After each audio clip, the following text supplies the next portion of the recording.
ఇప్పటికి కూడా మన దీక్షితులు గారు ఏసీ కూడా వేశారు. టీ సుబ్బరామరెడ్డి ఏసీ ఆటో అన్నందుకు మొట్టమొదటిసారిగా 7 రోజులు ఏసీని మనం చవి చూసాం. ఆయన కూడా దీక్షితులు గారికి ధన్యవాదాలు. ఎందుకంటే కష్టపడి దీక్షితులు తల వంచితే బాగా పనిచేస్తాడు, తలెత్తుతే పనిచేయడు. ఆయన దీక్షితులు తల వంచితే బాగా తలెత్తుతే పనిచేయడు. పని చేయించుకునే లక్షణం దీక్షితుల దగ్గర మనకు ఉండాలి. తర్వాత పత్రికా విలేకరులకు ముఖ్యంగా 7 రోజులు మంచి వార్తలు ఇస్తున్నారు మాకు.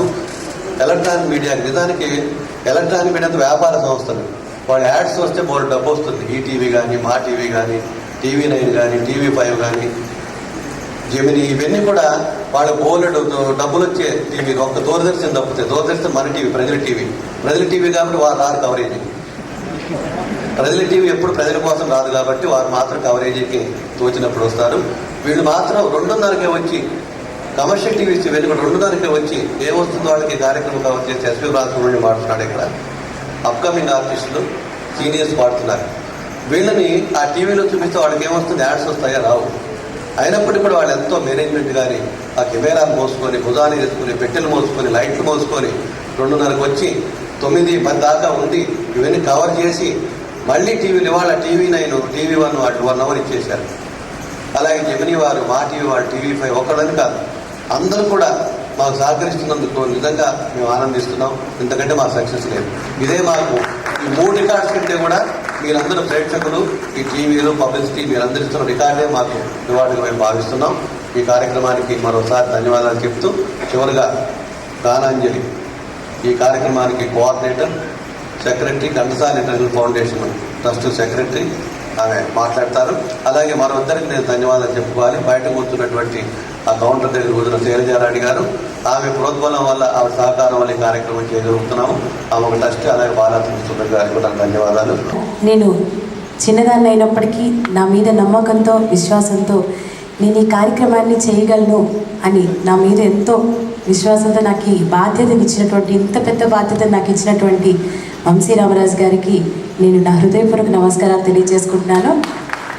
ఇంకొక విషయం అండి, వంశీ రామరాజు గారు అమ్మ అంటే సుధాదేవి గారు ఎప్పుడు ఇంటికి వెళ్ళినా సరే, ఎవరైనా సరే, సింగర్స్ ఎవరి ఇంటికి వెళ్ళినా సరే సొంత పిల్లల్ని చూసినట్లుగా చూస్తారు. ఆవిడ పెట్టే భోజనం ఎంత రుచికరంగా ఉంటుందంటే, ఎందుకంటే ఆవిడ ఒట్టి భోజనమే పెట్టరు, అందులో ఆవిడ ప్రేమను కలిపి పెడతారనమాట.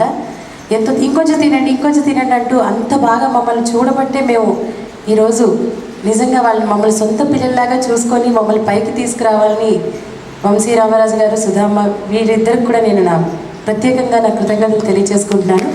ఇక మణిశాస్త్రి గారి విషయానికి వస్తే, నేను ఎంతో చిన్నదాన్ని అయినప్పటికీ ప్రతి విషయంలో కూడా నాతో మాట్లాడుతూ నన్ను ఎంతగానో ప్రోత్సహిస్తూ, ఒక కన్న తల్లిలాగా నిజంగా నన్ను ఎంతగానో ప్రోత్సహిస్తూ పాటల విషయంలో కానీ, ఈ ప్రోగ్రాం విషయంలో కానీ ఆవిడ సలహాలు వీటితో నేను 51 డేస్లో పాడినప్పుడు నేను ఇంత బాగా పాడి ఉండనండి. ఎందుకంటే ఆ 51 డేస్లో పాడినప్పుడు మణిశాస్త్రి గారు, సురేఖమూర్తి గారు ఇలాంటి పెద్దవాళ్ళందరి సలహాలతో, సూచనలతో వాళ్ళు ఎలా పాడుతున్నారు అదంతా చూసి నేర్చుకునే నేను రోజు ఇలా ముందుకు వెళ్ళగలుగుతున్నాను. సో నేను మణిశాస్త్రి గారికి ఈరోజు సభాముఖంగా నా హృదయపూర్వక కృతజ్ఞతలు తెలియజేసుకుంటున్నాను. ఇక ఈ కార్యక్రమం ఇంత బాగా జరిగిందంటే నేను ఒకదాన్ని నిర్వహించడం వల్ల, ఎవరో చేయడం వల్ల అయింది కాదు. గాయకులందరూ కూడా నాకు ఎంతగానో సహకరించారు. మేము ఏ పాటలు ఇస్తే అవి పాడి వాటిని కష్టపడి నేర్చుకొని మాకెంతో సహకారాన్ని అందించినటువంటి గాయకులందరికీ కూడా పేరు పేరున నేను హృదయపూర్వక కృతజ్ఞతలు తెలియజేసుకుంటున్నాను.